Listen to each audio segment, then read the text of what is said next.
সদৌ অসম আদিবাসী ছাত্ৰ সন্থা কেন্দ্ৰ সমিতিৰ উদ্যোগত আৰু তিনিচুকীয়া জিলা সমিতিৰ সৌজন্যত তথা তিনিচুকীয়া জিলাবাসী ৰাইজৰ সহযোগত 21তম আদিবাসী মহাসভা আমাৰ এই তিনিচুকীয়া জিলাৰ মাৰ্ঘেটা সমষ্টিৰ লিডু বৰগোলাই খেলপথাৰত অহা 2026 চনৰ 30-31 জানুৱাৰী আৰু 1-2 ফেব্ৰুৱাৰী 2026 তাৰিখে অনুষ্ঠিত হ'ব। এক বৰ্ণাঢ্য কাৰ্যসূচীৰে 4দিনীয়া বৰ্ণাঢ্য কাৰ্যসূচীৰে অনুষ্ঠিত হ'ব আৰু এই 4দিনীয়া বৰ্ণাঢ্য কাৰ্যসূচীৰ আজি 3 আগষ্ট 2025 আজি এই মাৰ্ঘেটাৰ মাৰোৱাৰী বিবাহ ভৱনত সেই 4দিনীয়া বৰ্ণাঢ্য কাৰ্যসূচীৰ 21তম আদিবাসী মহাসভাৰ উদযাপন সমিতি গঠন কৰা হ'ল।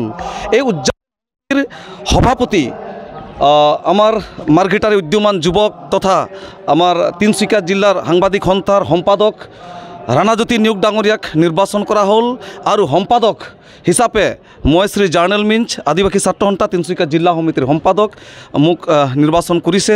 লগতে কাৰ্যকৰী সভাপতি আলবাৰ্ট অৰিয়া আৰু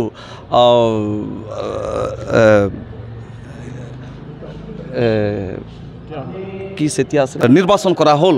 আশা ৰাখিছোঁ 21তম আদিবাসী মহাসভা এই মাৰ্ঘেটা তথা তিনিচুকীয়া জিলাৰ লগতে সমগ্ৰ অসমৰ সকলো জাতি জনগোষ্ঠী দল সংগঠন সকলো বৰ্গৰ মানুহৰ সহায় সহযোগিতাত যাতে সফল ৰূপায়ণ কৰিব পাৰি তাৰেই কামনাৰে সকলোকে ধন্যবাদ আৰু শলাগ জনাইছোঁ।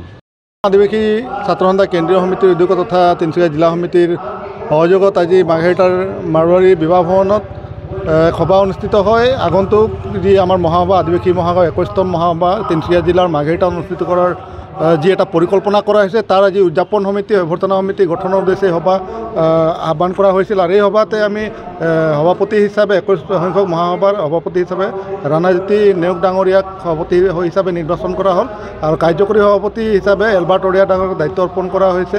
মুখ্য সম্পাদক হিচাপে জাৰ্নেল মিন ডাঙৰীয়াক দায়িত্ব অৰ্পণ কৰা হৈছে আৰু বিত্ত সম্পাদক হিচাপে আমাৰ অজিত হেমব্ৰম ডাঙৰীয়াক দায়িত্ব অৰ্পণ কৰি আজি এক শক্তিশালী অভ্যৰ্থনা সমিতি গঠন কৰা হ'ল আৰু আমি সদৌ অসম আদিবাসী ছাত্ৰ সন্থা কেন্দ্ৰীয় সমিতি আশা কৰিছোঁ যে তিনিচুকীয়াত যি আদিবাসী মহাসভা অনুষ্ঠিত হ'ব 21 সংখ্যক আদিবাসী মহাসভা এটা সফল মহাসভা ৰূপে পৰিগণিত হ'ব। জাতি জনগোষ্ঠী সকলোৱে আমাক ইয়াত সহযোগ কৰিব আৰু সকলোৰে সহযোগ নকৰিলে এই মহাসভা সফল নহয়। গতিকে আমি সকলো ৰাইজক তিনিচুকীয়াবাসী ৰাইজৰ সকলো জাতি জনগোষ্ঠী নিৰ্বিশেষে সকলোৰে ৰাইজৰ উপস্থিত হোৱা সহায় সহযোগ আমি সদৌ অসম আদিবাসী ছাত্ৰ সন্থাই কামনা কৰিছোঁ। যিকোনো খবৰৰ বাবে যোগাযোগ কৰক 7099017330 লগতে 7099017110 নম্বৰত।